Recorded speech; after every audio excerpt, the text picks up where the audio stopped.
salmista David, en el Salmo 1, nos ha estado presentando un marcado contraste entre dos tipos de personas. Nos ha presentado al impío frente al piadoso. Nos ha presentado al tamo y nos ha presentado al árbol. Nos ha presentado a aquel que vuela con el viento y nos ha presentado a aquel que está plantado junto a corrientes de agua, que da su fruto a su tiempo, que todo lo que hace prospera y su hoja no cae porque madura en la vida. El salmista nos ha mostrado a través de este marcado contraste la verdadera felicidad, y ese ha sido el tema general que hemos estado abordando durante nuestro estudio en el Salmo capítulo 1. La verdadera felicidad, la bienaventuranza santa, la bienaventuranza de pertenecer al cuerpo de Cristo, de estar unidos por la fe a Jesús, de estar plantados en el manantial de vida inagotable que es Cristo. Eso hemos estado viendo en las últimas semanas. Pero hermanos, ahora vamos a estudiar los últimos dos versículos, versos 5 y verso 6, donde el salmista David llega al clímax de su mensaje. Es como la sección final de su introducción a los salmos, pero al mismo tiempo es la cumbre, la cúspide que para nosotros debía ser muy importante. Él inicia este clímax de su mensaje con las palabras por tanto. Veamos el verso 5, dice: por tanto no se levantarán los malos en el juicio, ni los pecadores en la congregación de los justos, porque Jehová conoce el camino de los justos, mas la senda de los malos perecerá. Ahora bien, con esa palabra o esa frase por tanto, es como si el salmista estuviera diciendo: bueno, habiéndoles dicho todo lo que les acabo de decir, y ya llevamos 4 semanas habiendo dicho todo lo que el salmista quería decir, entonces, habiendo dicho todo lo que yo quiero decirles, tengo algo sumamente importante que quiero que ustedes consideren. Eso significa por tanto, ¿verdad? Mira, hijo mío, si tú metes los dedos en el enchufe, te vas a electrocutar, porque la electricidad es un elemento que puede producir quemaduras y bueno, tú le empiezas a explicar a tus hijos. Por tanto, si tú metes los dedos al enchufe, no solamente te vas a electrocutar, sino que yo te voy a pegar. Esa es la idea del salmista.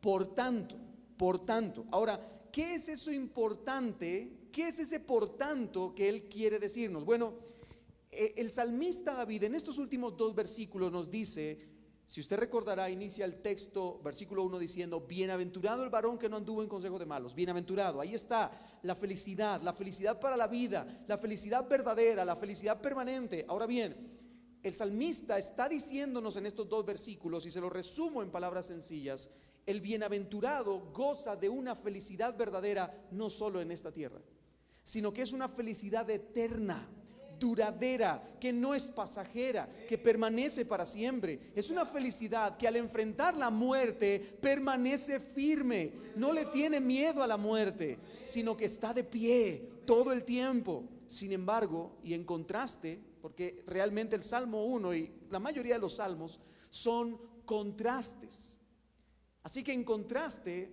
el bienaventurado tiene la dicha de tener felicidad en esta tierra y en la eternidad. Pero en contraste, como hemos dicho a lo largo de esta miniserie, la vida de los impíos es una vida miserable.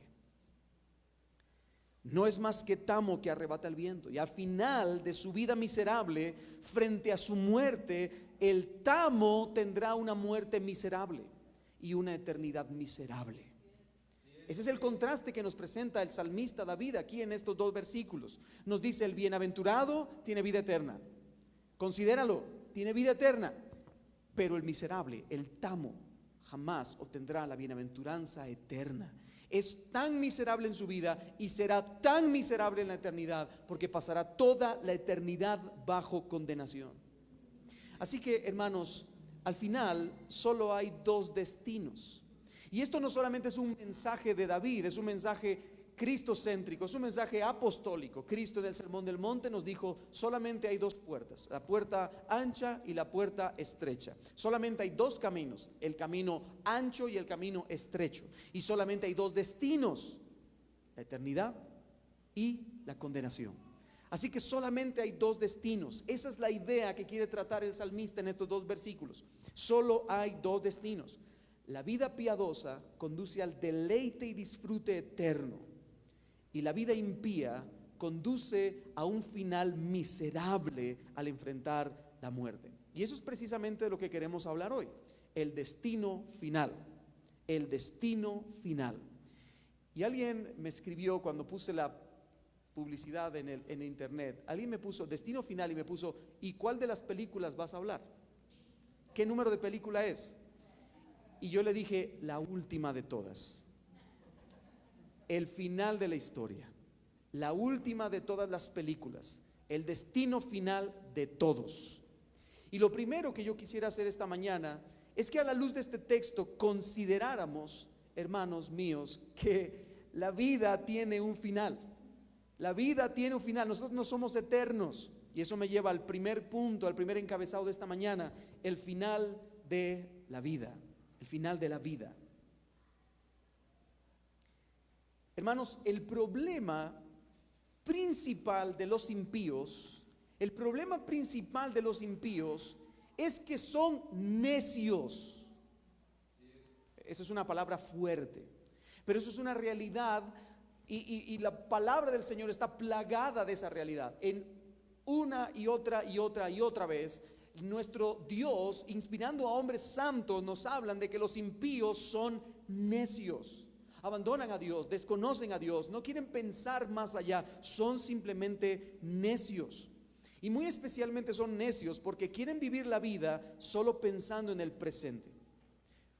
A los impíos, en su necedad, les preocupa solo buscar la felicidad del momento.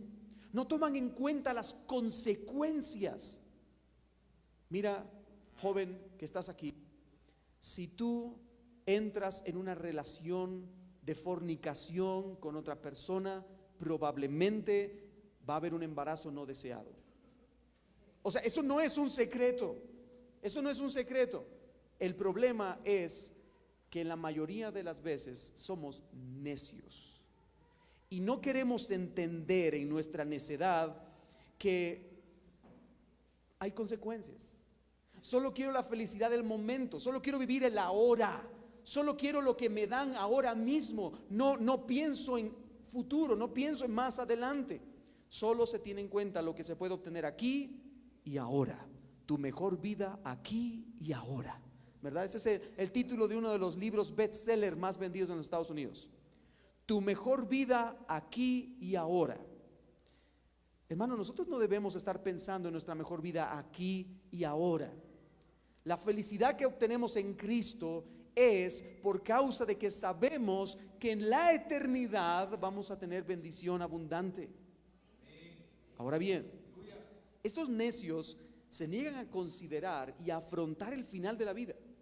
La mayoría de los impíos viven su vida diciendo, aprovechemos el momento, disfrutemos, comamos, bebamos y alegrémonos, porque la vida se va en un momento. Ese es el pensamiento de la mayoría de los necios, de los impíos. Hermanos queridos, la gran tragedia de los impíos es que viven el día a día. Piensan únicamente en la satisfacción del presente, del ahora, lo que me satisface, lo que me llena en este momento. Y cuando les recuerdas que son mortales y que forzosamente algún día morirán, yo no sé si usted lo ha pensado, ¿verdad? Pero hermano, vamos a morir todos. Todos. Ninguno de los que está aquí va a decir, no, yo no voy a morir, yo soy eterno. Bueno, que te vaya muy bien con ese pensamiento. Pero todos vamos a morir. Y cuando tú le recuerdas a un impío que son mortales y que forzosamente llegarán algún día a un final, eso no les preocupa. Hermanos, esa es la actitud moderna. Son necios. La mayoría incluso llegan a pensar cosas como, por ejemplo, la muerte es simplemente el final de la historia. Se muere uno y se acaba la historia. Ya no hay nada después de la muerte. Entonces no importa cómo vivamos. Gocémonos, alegrémonos en esta vida, hagamos lo que querramos con nuestros cuerpos, vivamos una y otra vez en pecado y en deleites pasajeros y mundanos, porque al final, cuando nos toque dar el último respiro, después de eso, todo se acaba. Ese es el pensamiento de la mayoría de los necios, de los impíos. Pásalo bien, dice, disfruta ahora, consigue lo que deseas ahora, deleítate ahora. Lo demás no importa. Sin embargo, la Biblia nos muestra una idea completamente diferente. La Biblia nos muestra que nosotros, tarde o temprano, moriremos. Considera que la vida del hombre es como la hierba, se seca y muere. Se seca y muere. Pero hermanos, el problema es que nosotros debemos de considerar el final de nuestros días, pero también debemos saber que la muerte no es el fin. La muerte no es el fin. Y ya seas un tamo impío o ya seas un árbol que es un hombre piadoso, no importa lo que tú seas, tú eres eterno.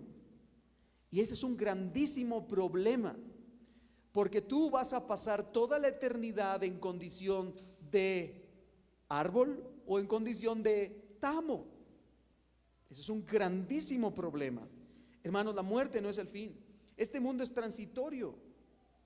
Somos peregrinos, somos extranjeros en esta tierra, somos caminantes y al final del camino existe un destino. Amén. Esa es una realidad bíblica. La Biblia habla todo el tiempo de eso.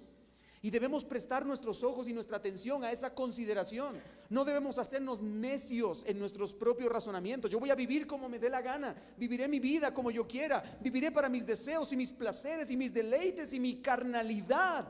Tarde o temprano te vas a morir. Esa es una realidad inminente para todos.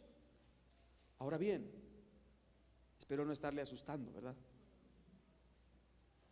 El secreto de la verdadera felicidad, hermanos, es saber que estás seguro para la eternidad. Ese es el secreto de la verdadera felicidad. ¿Quieres ser un bienaventurado realmente? Tú debes estar seguro a dónde vas, cuál es tu destino. No eres un montón de tamos, sino que eres un árbol plantado junto al manantial de vida inagotable que es Cristo. Y por causa de la vida de Dios en ti, produces fruto que madura y que permanece hasta el final. Hermano, esa es la felicidad verdadera. Esa es la felicidad verdadera. Saberte que estás seguro en Cristo. Esa es la verdadera felicidad. No se puede alcanzar la verdadera felicidad en este mundo a menos que tengas una fe robusta y sólida. No se puede alcanzar la verdadera felicidad en este mundo a menos que puedas ver más allá de la muerte.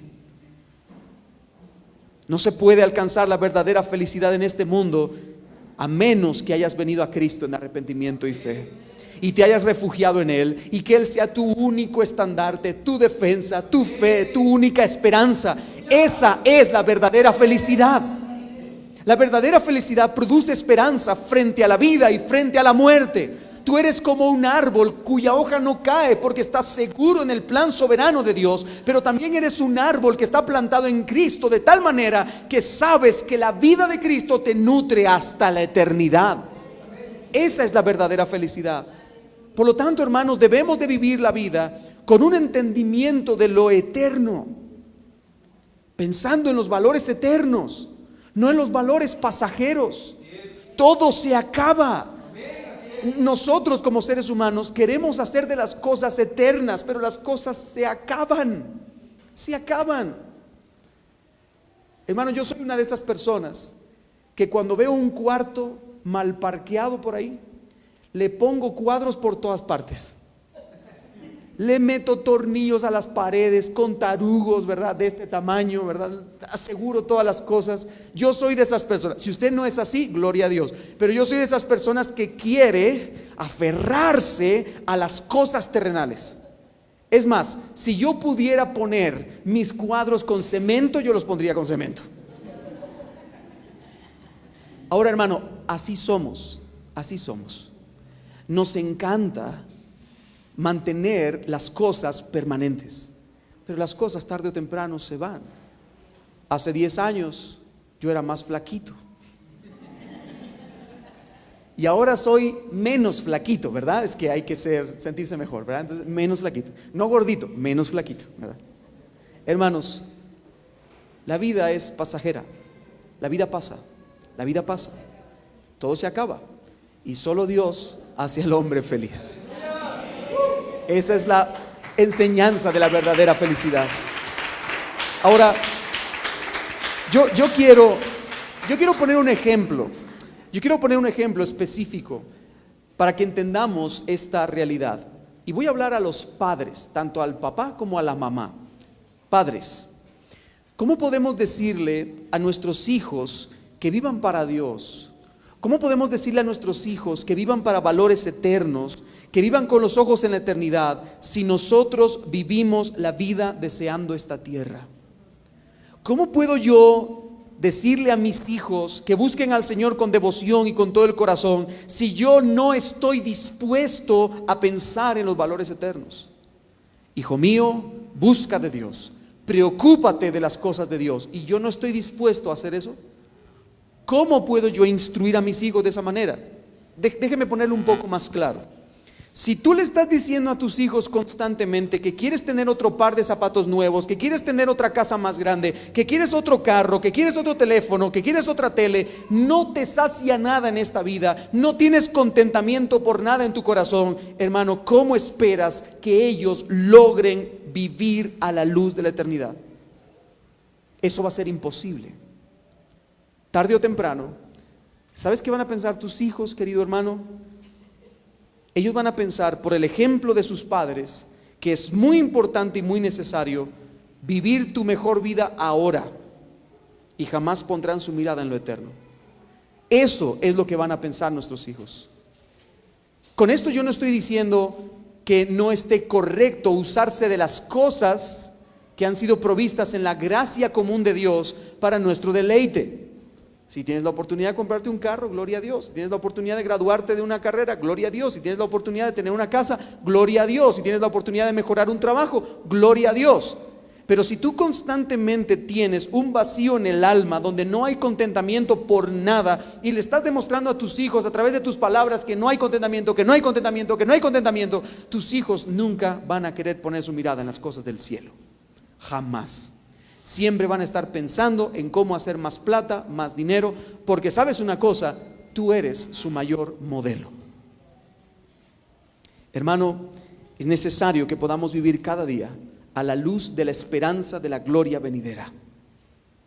Otra vez, es necesario que podamos vivir cada día con nuestra esperanza puesta en la gloria venidera. Y yo te pregunto, ¿sabes que la vida terminará algún día para ti? ¿Te has puesto a considerar esa verdad? ¿Sabes que la vida tarde o temprano acabará? Te pregunto algo más. ¿Sabes que al final de la vida habrá juicio? A la luz de todo esto, ¿estás viviendo para valores eternos o vives para tus propios deleites?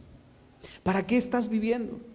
¿Qué estás demostrando a los que están cerca de ti? ¿Que vives para la gloria de Dios, para valores eternos, o que quieres vivir para ti mismo, para tu carne y tus propios deleites? Hermano amado, esta vida es pasajera. Esta vida es pasajera. Y todos, tarde o temprano, moriremos. Y después de la muerte, ¿qué viene, hermanos? ¿Qué viene? Juicio. Hebreos capítulo 9, verso 27 nos dice: está establecido para los hombres que mueran una sola vez, después de esto, el juicio. Y eso me lleva al segundo encabezado de este mensaje de hoy: la realidad del juicio. Hemos ya dicho entonces que, en primer lugar, el final, hemos hablado del final de la vida. Todos tenemos que morir y seríamos unos necios si no consideráramos esa verdad. Por lo tanto, debemos vivir a la luz de valores eternos, muy bien, pero también debemos decir que existe una realidad inminente para todos, y es la realidad del juicio.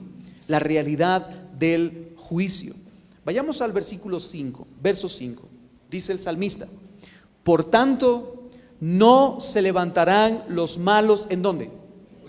En el juicio. Se da cuenta como el salmista David quiere dejar sumamente claro que al final de la vida, de una vida de ser tamo o de una vida de ser árbol, al final de la vida habrá juicio. Juicio para los malos y juicio también para los buenos. Ambos estarán sometidos al juicio. Ambos tendrán un juicio. Hermano, todo aquel que haya pisado este mundo, todo aquel que haya vivido en esta tierra, todo aquel es responsable de rendir cuentas delante de Dios. Amén. Hermanos, todos nosotros al final de la vida somos responsables ante Dios y debemos rendir cuentas delante del juicio final. Ahora, ¿sabe algo, hermano? Para muchos eso hoy es una idea repugnante. Que nosotros hablemos de juicio final, esa es una idea repugnante. Es terrible. Eso no debería de sonar dentro del cristianismo. Ellos dicen, no, Dios es amor. Así que el juicio es completamente incompatible con la naturaleza de Dios, porque su naturaleza es amar. ¿Cómo un Dios de amor podría condenar a la eternidad en juicio a un grupo de personas? Esa es la idea que hoy se está planteando en muchos círculos cristianos. Hermanos, dicen esas cosas porque tienen una visión defectuosa y completamente falsa de Dios y del amor de Dios. Principalmente, el centro de los amores de Dios es Cristo. Cristo es el centro de los amores de Dios. Ahora bien, nosotros somos amados por cuanto Dios ama a Cristo y Cristo se entregó por nosotros. Así que somos amados por Él. Pero todo aquel que desprecie el centro de los afectos de Dios, que es Cristo, todo aquel que desprecie a Cristo, no espere ser amado. Tiene que esperar ser condenado. Hermanos, Dios al mismo tiempo es un Dios de amor y un Dios justo, santo y recto, que condenará para siempre al pecado y al pecador. Esa es una realidad bíblica. Dios es amor y Dios también es fuego consumidor. Dios es amor y Él también es santo, justo y perfecto. Dios ha amado, ha tenido misericordia y ha perdonado, pero Dios también llamará a juicio a aquellos que no se han refugiado en Cristo. Esa es una verdad bíblica, hermanos. Y el que me diga lo contrario, déjeme darle algunos ejemplos sencillos. Adán y Eva pecaron y recibieron el juicio de Dios y fueron condenados. Los ángeles que se rebelaron junto con Satanás, un tercio de esos ángeles se rebelaron contra Dios y recibieron juicio de Dios por su rebeldía. Un juicio que es inamovible. Dios, a lo largo de las eras, a lo largo de los siglos, Dios no ha perdonado a esos ángeles que cayeron. No los ha perdonado, sino que los ha sumido en prisiones de oscuridad, dice Pedro. Dios dijo a Noé: estoy hastiado de la maldad de este mundo, así que enviaré un diluvio para hacer juicio contra las naciones. Y Dios emitió juicio, y todo el mundo, excepto 8 personas, todo el mundo murió. Todo el mundo. ¿Se da cuenta cómo Dios emite juicio? Dios es un Dios de amor, salvando a 8 personas, y Dios es un Dios de juicio, aniquilando a todos aquellos que eran perversos delante de Él. Los israelitas, por ejemplo, los israelitas fueron el pueblo de Dios, escogido por Dios, la nación santa de Dios. Sin embargo, en el momento en el que ellos pecaron, los israelitas fueron sometidos a juicio por Dios y fueron llevados a Babilonia, a la cautividad, como esclavos. ¿Por qué? Porque Dios dijo: si me desobedecéis, vendrán sobre vosotros todas estas maldiciones y os llevarán cautivos. Dios emitió juicio. Y hermanos, el juicio de Dios es paciente. El juicio de Dios es longánimo. El juicio de Dios es tan paciente y misericordioso que no nos ha destruido todavía. Él espera con paciencia. Él te ha dado una vida entera, 50, 60, 70, 80 años, 90 años, para que pongas tu mirada en Él. 90 años son muchos años. Él tiene misericordia, tiene paciencia con cada uno de nosotros. Pero en el Nuevo Testamento hay amor. Bueno, nos encontramos con el Nuevo Testamento y tenemos un pequeño problema, porque el primer predicador que aparece en el Nuevo Testamento se llamaba Juan el Bautista, y él predicaba el bautismo del arrepentimiento para perdón de pecados. Y dentro de su mensaje, la primera exhortación que nosotros encontramos en el Nuevo Testamento, el primer mensaje exhortativo, el primer mandato que encontramos en el Nuevo Testamento son las palabras de Juan el Bautista, que dice: ¿quién os enseñó a huir de la ira venidera? Wow. ¿Qué significa eso? Esas son palabras muy misericordiosas, ¿verdad? ¿Qué significan esas palabras? Bueno, al buen chapín significa: ¿quién os enseñó a pensar que no hay juicio? Eso es lo que estaba diciendo Juan. ¿Quién les enseñó a ustedes a pensar que no hay juicio? Sí habrá juicio. Por lo tanto, arrepiéntanse de sus pecados y bautícense. Eso estaba diciendo Juan. Ese era el mensaje de Juan. Esa era la apertura de aquel que preparó el camino para el Salvador, hermanos.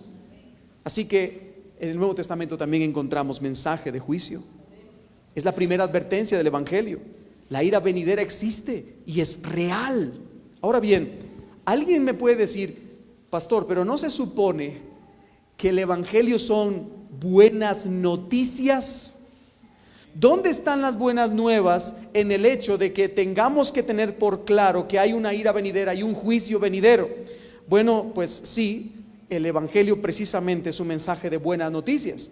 El Evangelio, hermano, escuche bien lo que le voy a decir. El Evangelio es la buena noticia de que en un despliegue de amor divino, aunque no lo merecíamos, Cristo vino a pagar nuestra deuda, cargó nuestro pecado, llevó la ira de Dios que tendría que haber sido pagada por nosotros. Él murió nuestra muerte, Él ocupó nuestra tumba, Él vino y pagó el precio por nuestro pecado para que nosotros pudiéramos ser liberados del juicio y de la ira venidera.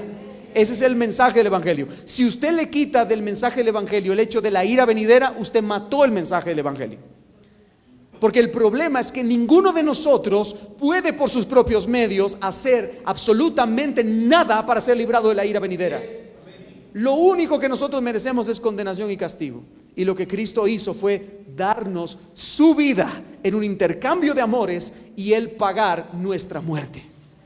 Así que aún en la buena noticia del Evangelio existe la ira de Dios. Existe la ira venidera. Es real. Querido hermano, todo el mundo debería presentarse ante Dios en el juicio. Todo el mundo se va a presentar ante Dios en el juicio. Todos, el mundo entero. Seremos todos sometidos a juicio. No, yo no estoy usando palabras por usar. No, estoy usando palabras necesariamente bien dichas. Todos nosotros, profe, pero yo soy cristiano. Todos nosotros seremos sometidos a juicio. Juicio de condenación para los impíos y juicio de recompensa para los santos. Todos pasaremos por allí y se abrirán los libros. Y en el momento en el que nuestras obras de toda nuestra vida vayan a ser leídas delante de ángeles, de principados y de potestades, y que todo el mundo contemple nuestras vidas, en ese momento Cristo se interpondrá y dirá: un momento, no lean su vida, lean la mía. ¿Vemos la diferencia? Sí seremos juzgados, pero en base a la obra de nuestro bendito Señor Jesucristo. Con respecto al juicio, hermanos, sabemos entonces que habrá juicio. El versículo 5 de Salmos nos dice otra vez: por tanto no se levantarán los malos en el día del juicio. En el juicio habrá juicio, sabemos que hay juicio, pero en cuanto al juicio, también nuestro texto y toda la Escritura nos dice que el juicio es de Dios, que Dios es el juez. Veamos el versículo 6 de Salmos capítulo 1. Dice: porque Jehová conoce el camino de los justos, mas la senda de los impíos o de los malos perecerá. Hermanos, Jehová conoce, por lo tanto, Él será el juez justo, el que delimitará la justicia para nosotros. Nuestro Dios, como dice el libro de Génesis, nuestro Dios es juez de toda la tierra. Él es el juez del mundo, porque el mundo es suyo. Hermanos, Él creó el mundo y el mundo le pertenece. Dios puso el mundo en marcha, Él ha puesto leyes y mandatos que debemos cumplir, y por lo tanto, si no los cumplimos, nosotros somos responsables delante de Dios. Dios es el juez y tiene derecho de serlo. Él es el único que tiene derecho de serlo. ¿Cómo me libra esta idea? ¿Cómo me libra de vivir una vida impía en esta tierra? Muy bien, porque la espada es mía, dice el Señor. Yo soy el que pasaré juicio, dice el Señor, no tú, hermano. Eso me libra de vivir una vida impía. No quieras pasar juicio sobre alguien que te haya hecho daño. La venganza es del Señor, no tuya. Mía es la venganza, dice el Señor. A veces nosotros leemos ese texto, pero solo la primera parte, ¿verdad? Mía es la venganza, aleluya. No, dice el Señor. Mía es la venganza, dice el Señor. No os venguéis vosotros. Si alguien te ha hecho algo de daño, si alguien te ha hecho mal en la vida, perdónale, amorosa y misericordiosamente, por dos razones. Número uno, si esa persona que te ha hecho daño no se convierte, no viene a Cristo por la fe, en la eternidad será condenado o condenada. El juicio de Dios pasará sobre esa persona. Así que no quieras tú tener la espada en tu mano. No es tuya la venganza, es del Señor. Él juzgará. Y si en aquel momento, por las obras de esa persona, lo encuentran delante del tribunal de Dios impío, todas sus obras serán juzgadas por toda la eternidad. Serán juzgadas. Pero déjame decirte algo.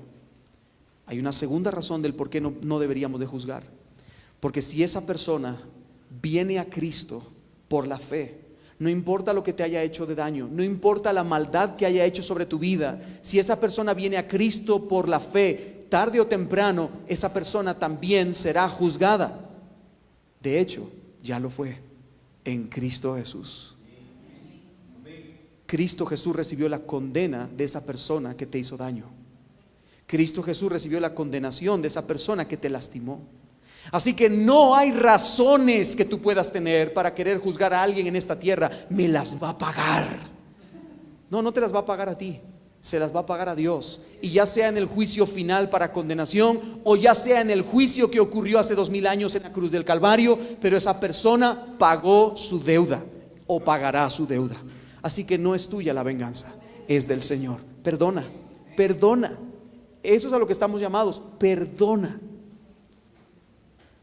Nuestro Dios es el justo juez y solo Él es el que tiene derecho a hacerlo. Ahora, alguien podría decirme, bueno, hermano querido, yo estoy de acuerdo que Dios sea juez justo, que nos haya creado y todo lo demás, pero ¿qué sabe Dios de la vida que yo he vivido en esta tierra? ¿Qué sabe Dios de las cosas que se pueden o no se pueden hacer en esta tierra? Él es Dios, Él es santo, es perfecto, Él no sabe nada de lo que es estar aquí en el mundo. Bueno, hermanos, si alguien dice eso, está totalmente equivocado con respecto al Evangelio, porque el Padre ha delegado el juicio sobre el Hijo. Cristo vino a esta tierra, se hizo hombre y fue tentado en todo según nuestra semejanza, pero vivió sin pecado y en perfecta armonía con la ley de Dios. ¿Y sabe que ha puesto Dios sobre Cristo? La potestad de ser el juez. Por cuanto Él fue un hombre perfecto, Él puede juzgarte a ti en base a su perfección. Mira lo que dice el apóstol Pedro en Hechos capítulo 10 verso 42. Y nos mandó predicar al pueblo y testificar con toda solemnidad que este Jesús es el que Dios ha designado como juez de los vivos y de los muertos. Me llamó mucho la atención la lectura la segunda aplicación del texto que leíamos en Proverbios, porque es exactamente la misma idea que estamos transmitiendo el día de hoy. Hermano, Cristo es el juez justo, y Él vendrá para juzgar a vivos y a muertos. Un día no muy lejano, el Hijo de Dios, con gran poder y autoridad, regresará a este mundo y lo juzgará con justicia. Eso debe estar claro para nosotros. Hay cosas que deben estar muy claras. Número 1, vas a morirte. Número 2, habrá juicio. Número 3, el juicio será por medio de Cristo, y Cristo te juzgará por las obras que Él hizo en esta tierra. Hay gente que dice: si Cristo viniera otra vez al mundo, seguro lo crucificarían de nuevo en la mayoría de las iglesias. ¿Ha escuchado usted esa frase? Si Cristo viniera otra vez, la mayoría de iglesias evangélicas volverían a crucificar a Cristo, porque el paradigma de Cristo no tiene nada que ver con lo que las iglesias dicen ahora.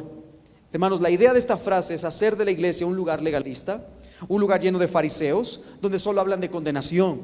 Ahora, yo tengo un problema con esa frase. El problema con esa frase, hermanos, es que se nos olvida que Cristo una sola vez vino en un pesebre. Se nos olvida que Cristo una sola vez entró en la ciudad de Jerusalén montado en un burrito.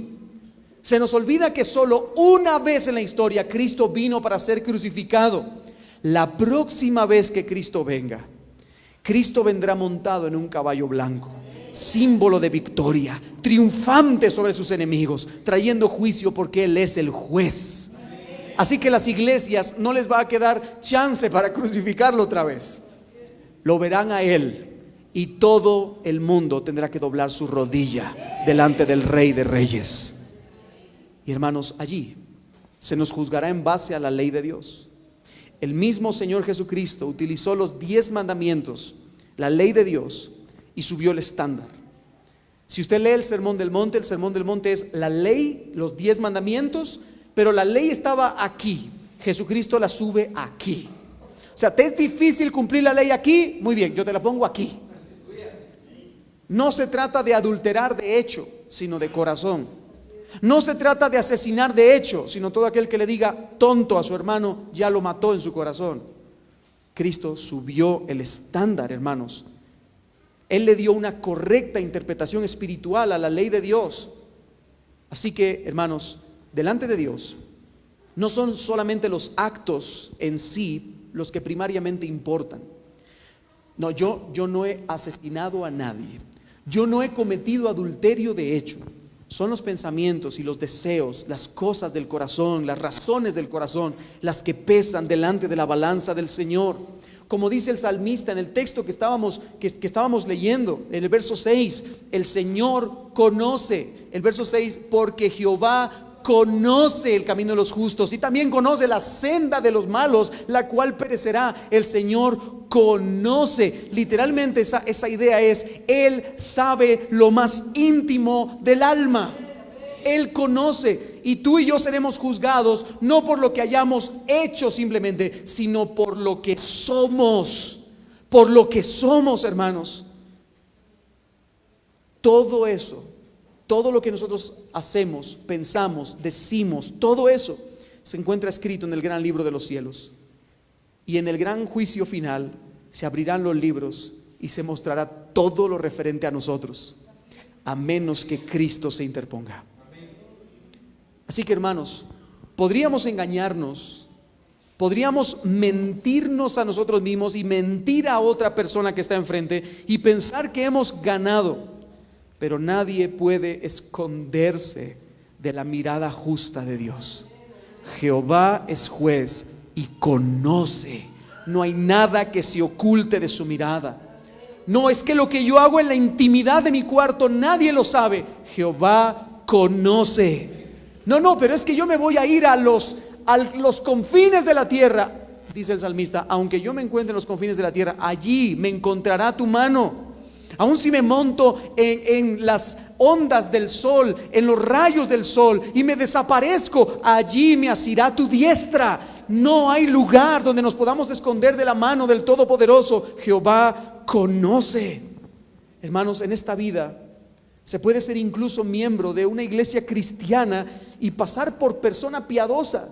Tú puedes venir todos los domingos a todas las reuniones y aparentar ser una persona piadosa, pero el salmista nos dice que Dios lo conoce todo.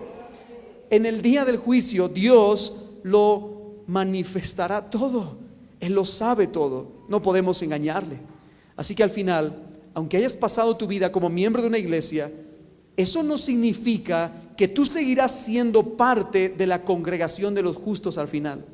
Volvamos al verso 5 otra vez. Verso 5 dice: por tanto, no se levantarán los malos en el juicio. No se levantarán los malos en el juicio, ni los pecadores en la congregación de los justos. Hermanos, al final, el Señor separará las ovejas de los cabritos. El Señor separará a los de la izquierda de los de la derecha. El Señor separará al trigo de la cizaña y separará los árboles, ¿de qué otra cosa? Del tamo. No podemos escondernos delante del Señor. Debo recordarle de nuevo las palabras de nuestro Señor Jesucristo. Mateo capítulo 7, verso 21 al 23 dice: no todo el que me dice Señor, Señor, entrará en el reino de los cielos, sino el que hace la voluntad de mi Padre que está en los cielos. Muchos me dirán en aquel día: Señor, Señor, no profetizamos en tu nombre, y en tu nombre echamos fuera demonios, y en tu nombre hicimos muchos milagros. Y entonces les declararé: nunca os conocí, apartaos de mí, hacedores de maldad. Hermanos, yo creo que este texto es de mucha relevancia para nosotros hoy como iglesia. No se trata del activismo, no se trata de lo que puedas hacer, es más, no se trata de lo milagroso que pueda haber en ti. Es que yo he hecho 5 milagros. Me he disparado 4 palabras proféticas, ¿verdad? Es más, yo voy en la camioneta y todos se van deschamucando alrededor mía, ¿verdad? Yo soy un ahuyentademonios, ¿verdad? Eso no importa. Lo importante es que Cristo te conozca, porque Dios, Jehová, lo conoce todo y los libros serán abiertos. Pero si tú no eres conocido por Cristo, entonces todas tus obras de inmundicia serán manifiestas en el día final. Al final de la vida, hermanos, habrá juicio. Todos seremos juzgados. Y Dios, que todo lo ve y que todo lo sabe, juzgará nuestras vidas. Y hará distinción entre 2 grupos. Y habrá terribles consecuencias. Terribles consecuencias. Y eso nos lleva a nuestro último encabezado de este día. ¿Cuáles son las consecuencias del juicio? Bueno, volvamos al verso 5 para ver esas consecuencias. Dice el salmista: por tanto, no se levantarán los malos en el juicio, ni los pecadores se levantarán en la congregación de los justos. ¿Qué está queriendo decir el salmista con esto? Wow, si realmente entendiéramos esto, de verdad nos daría terror. Lo que el salmista está tratando de decir con esto es que en el juicio final los impíos no podrán mantenerse en pie. Dice: no se levantarán los malos en el juicio. O sea, ninguno podrá decir: momento, pero yo soy bueno. Nadie. Todos tendrán que quedarse agachados. Todos tendrán que quedarse humillados, con la cabeza hacia abajo. Al final, en el final de los tiempos, en el juicio final, los impíos no podrán mantenerse en pie. Toda su defensa quedará aplastada. Toda su defensa personal, toda su justicia personal quedará completamente demolida. Toda su justicia personal se quedará sin palabras. Los cargos serán contundentes y ellos quedarán en silencio. Pregunto: ¿cuáles son los cargos que se imputarán sobre los impíos? Bueno, en primer lugar, dice nuestro texto cuando inicia: bienaventurado el hombre que no anduvo en consejo de malos, ni en silla de escarnecedores se ha sentado, ni todas esas cosas. Todo eso que el salmista dice nos hace ver que los impíos han vivido una vida de que sí se han sentado con los malos, de que sí han obedecido el consejo de los malos y que se han deleitado con ellos y han comido en esos lugares. Por lo tanto, ellos han vivido una vida como si Dios no existiera. Ese será el primer cargo imputado en juicio sobre los impíos. Ellos han vivido una vida como si Dios no existiera. Jamás han pensado en Dios. Dios los creó para su gloria y para que se deleitaran en Él, pero ellos siempre vivieron para su propia gloria, y eso será condenado. Yo te creé para mí, dirá el Señor. ¿Has vivido para mí? Bueno, fui a la iglesia los domingos. No lo has entendido. Yo te creé para mí, para mi gloria, para que publiques mis alabanzas, para que mis maravillas muestres a ese mundo que estaba alrededor tuya. Lo has hecho pero es que yo fui a una iglesia. No, vuelvo otra vez. No me has entendido. Viviste para mi gloria. Y agacharán la cabeza, no podrán mantenerse en pie y dirán: no viví para tu gloria. En segundo lugar, el segundo cargo terrible que caerá sobre ellos es que ellos no guardaron la ley de Dios y sus mandamientos. Se recuerda que el bienaventurado en la ley de Jehová encuentra su delicia y en ella hace de día y de noche su meditación. ¿Se recuerda de eso? Bueno, pues los impíos no lo hicieron. Si los impíos lo hacen, los impíos no lo hacen. Querido hermano, ellos no guardaron la ley de Dios. Y en lugar de deleitarse en la ley de Dios y meditar en ella de día y de noche, la odiaron, la maldijeron, escupieron sobre ella, se burlaron de ella, no quisieron someterse a la palabra autoritativa, clara, necesaria y suficiente que Dios demanda. Hermanos, simplemente la hicieron a un lado, la tiraron a la basura. Y entonces delante del juez serán examinados y al final se pronunciará el veredicto: tú eres un tamo, eres culpable y serás condenado. Espero que esto esté calando profundamente en nuestro corazón hoy. Ahora tal vez alguien pueda levantar su voz y diga: pero Dios, yo no lo sabía. Entonces de nuevo se les mandará a callar y un dedo señalará a la Biblia y el juez justo dirá: yo he revelado todo lo que tú tenías que saber en ese libro, así que yo he hablado, no hay pretexto.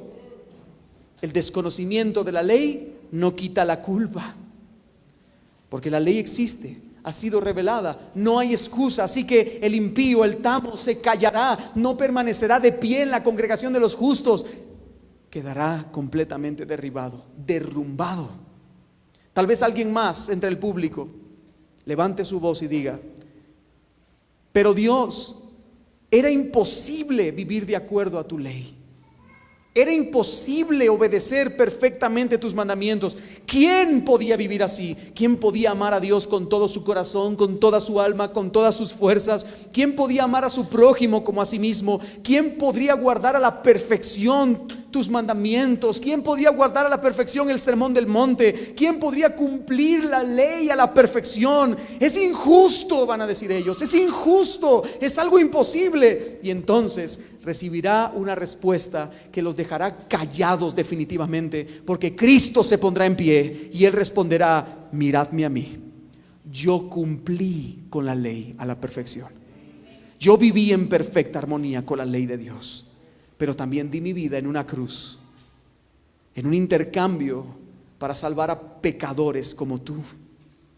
Lo único que tú tenías que hacer era arrepentirte de tus pecados y refugiarte en mí con fe verdadera para tener nueva vida y vida eterna. Y entonces, hermanos, ellos se quedarán en silencio. Frente a Cristo, ellos callarán. Hermanos, esta es una visión aterradora y terrible. Al final, la más grande condenación es que el ofrecimiento de la salvación libre en Cristo Jesús fue rechazado y despreciado. Esa será la más grande condenación. Los impíos no podrán mantenerse en pie, caerán derribados. Muerte espiritual, muerte física y finalmente muerte eterna. Serán arrojados a las tinieblas. Y voy a citar las palabras de Jesús: donde el gusano de ellos no muere, donde el fuego nunca se apaga, allí será el lloro y el crujir de dientes. La senda de los malos perecerá. Ellos serán excluidos eternamente de la presencia del Señor. ¡Qué terrible consecuencia final! Y hermanos, yo quiero preguntar algo, porque estamos pintando un cuadro demasiado aterrador esta mañana, ¿no cree? Yo quiero preguntar algo. ¿Por qué la Biblia describe con lujo de detalles este final de condena? ¿Por qué cree usted? ¿Por qué? Porque Dios es enojado, porque Dios es airado. ¿Sabe por qué la Biblia describe con lujo de detalles este final de condenación? La respuesta es: por amor. Por amor. Hermanos, Dios quiere advertirnos de las consecuencias finales porque nos ama. Él ama a sus escogidos y Él quiere atraerlos y seducirlos hacia Él. Todo esto está escrito en la Biblia para salvación, no para condenación, sino para salvación.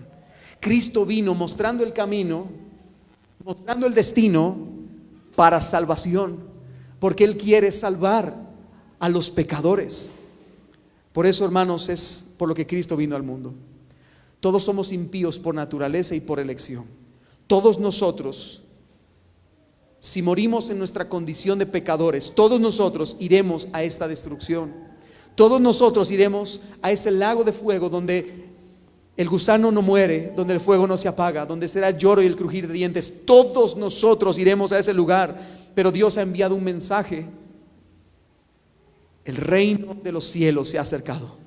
Así que arrepentíos y convertíos para que vengan a vosotros tiempos de refrigerio, para que tengáis felicidad verdadera, bienaventuranza santa en esta vida y frente a la muerte. Ese es el mensaje del Evangelio. Arrepiéntete y cree en el Evangelio de Jesucristo. Ese es el mensaje de amor de Dios. Si tú crees en Cristo, el Hijo de Dios vino al mundo a morir por ti, a vivir tu vida y a resucitar para reconciliarte con Dios. Ese es el Evangelio, hermanos. Y si tú crees en todo eso, Dios te perdona. Si tú crees en todo eso, Dios te recibe, te quita la culpa. Dios te convierte en su hijo. Te vuelves semejante a un árbol plantado junto a corrientes de aguas, que da su fruto a su tiempo, que su hoja no cae y en todo lo que hace prospera. Te convierte en alguien que frente al juicio final, tú no eres como el perverso cuyo camino conoce el Señor y al final será destruido. Al contrario, tú eres un justo cuyo camino conoce el Señor. ¿Sabes por qué Dios conoce tu camino? Porque conoce a Cristo. Cristo en ti, esperanza de gloria. El Señor ahora conoce tu camino y entonces no recibirás condenación. Pasarás al gozo, a la vida eterna. Ese es el mensaje, una advertencia de amor.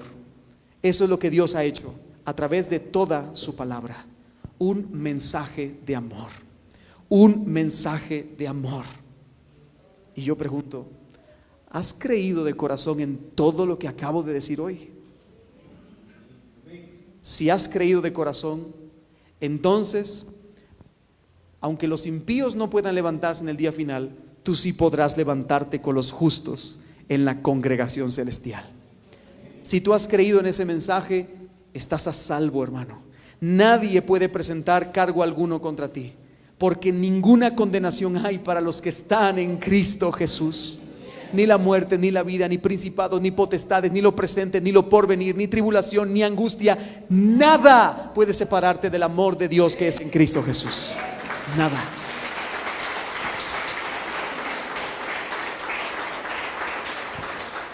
Pero hermano, yo quiero aprovechar también este tiempo y este mensaje final en Salmos para exhortarte a algo. Querido hermano, si tú eres un árbol, y yo espero que al final de esta miniserie tú hayas entendido que eres un árbol plantado junto a corrientes de agua, que da tu fruto a tu tiempo, y tu hoja no cae y todo lo que hace prospera y que tienes una esperanza eterna. Si tú eres un árbol, querido hermano, yo quiero exhortarte en el amor del Señor. Tú tienes en tus manos el mensaje de salvación que puede hacer que otra persona deje de ser tamo y se convierta en un árbol. Tú tienes en tus manos la posibilidad dada por Dios de llevar este mensaje para que otra persona pueda conocer a Cristo. Hermano, tú tienes en tus manos el mensaje de salvación. No te quedes con ese mensaje, compártelo con otros, pero no esperes un púlpito para compartir ese mensaje. Busca compartir ese mensaje con otros. Hermano, si tú descubrieras hoy la cura definitiva contra el cáncer, ¿te la quedarías para ti mismo o la compartirías con otro? Si tú dices yo me la quedo para mí mismo, tú no has entendido el Evangelio, eso en primer lugar, ¿verdad? Pero yo creo que todos podríamos decir que quisiéramos compartir esta cura con otros, ¿no es cierto? He descubierto la cura del cáncer, la quiero compartir con personas que tienen cáncer, ¿no es cierto? Para que sean sanados. Bueno, tú has descubierto en Cristo la cura de la muerte eterna, que es mucho más grave que el cáncer. Has descubierto la cura de la muerte eterna. Querido hermano en Cristo Jesús, yo te exhorto, no te quedes con ese mensaje, compártelo con otros. No esperes un púlpito, decídete a llevar ese mensaje para que otros también puedan entender que son tamo y que necesitan un Salvador que los plante junto a corrientes de agua. Padres, tus hijos son tu audiencia. Tus hijos son tu audiencia. Predícales el evangelio, modélales el evangelio, llévales a Cristo una y otra vez en todo lo que hagas en tu vida. Esposo, esposa, tu cónyuge es tu audiencia. Utiliza cada tiempo, cada espacio para llevar a tu cónyuge a Cristo, para mostrarle el evangelio. Hermano querido, Dios es el que salva. La salvación es del Señor. Por medio de la obra de Cristo y de la actividad del Espíritu Santo trayendo nueva vida, Dios es el que salva. Pero Dios ha decretado, ha determinado usar pecadores regenerados para ser el medio por medio del cual su gracia pueda ser llevada a otros pecadores. Hermano, tú eres el medio que Dios utiliza. No esperes que si tú tienes un amigo, un vecino, un familiar, un cuñado, un sobrino, un tío, un primo, no esperes que el Espíritu Santo baje sobre ellos y que les hable al oído: tú eres un tamo. Eso no va a pasar. Ve y díselo. Ve y díselo. Tú estás necesitado. Tú necesitas un Salvador. Necesitas a Cristo. ¿Por qué yo lo necesito? Porque no cumplimos la ley de Dios. No, pero yo soy bueno. Perfecto. El primer mandamiento de la ley de Dios es: no tendrás dioses ajenos delante de mí. ¿Tú crees que puedes cumplir ese mandamiento? ¿Tú crees que pasas el 100% de tu vida honrando deleitosamente a Dios? ¿Qué te diré, en verdad? Tú amas a Dios con todo tu corazón, con toda tu alma, con todas tus fuerzas, al punto de que Él es tu máximo deleite en la vida y tu máximo deleite frente a la muerte. La respuesta honesta será que no. Así que dile: pero hubo uno que sí cumplió con esa ley y que murió en tu lugar para que tú ahora puedas cumplir con esa ley. Cristo es el Salvador que todos necesitamos. Cristo es el Señor y Rey, el amo y dueño que todos necesitamos. Compártelo con otros. Dios te use. Dios te use. Como dijo el apóstol Pablo, Dios ha puesto sobre estos vasos de barro la excelencia del evangelio de Cristo para que la gloria sea suya. Que Dios te use como un vaso de barro, como un árbol plantado junto a corrientes de agua, que puedas dar fruto y que otros tomen de ese fruto. Lleva el mensaje de Cristo a otros para la gloria de Dios. Hermano, eres un árbol, has sido justificado por la fe. Vive como debes vivir. No vivas como un tamo. Vive para la gloria de Dios, con la mirada en las cosas de arriba, y comparte este mensaje con otros. Esa es la enseñanza de hoy. Te la repito una vez más: eres un árbol que ha sido justificado por medio de la fe. Vive como debes vivir. Vive una vida para la gloria de Dios, con la mirada en las cosas de arriba y compartiendo este mensaje con otros, porque otros lo necesitan también.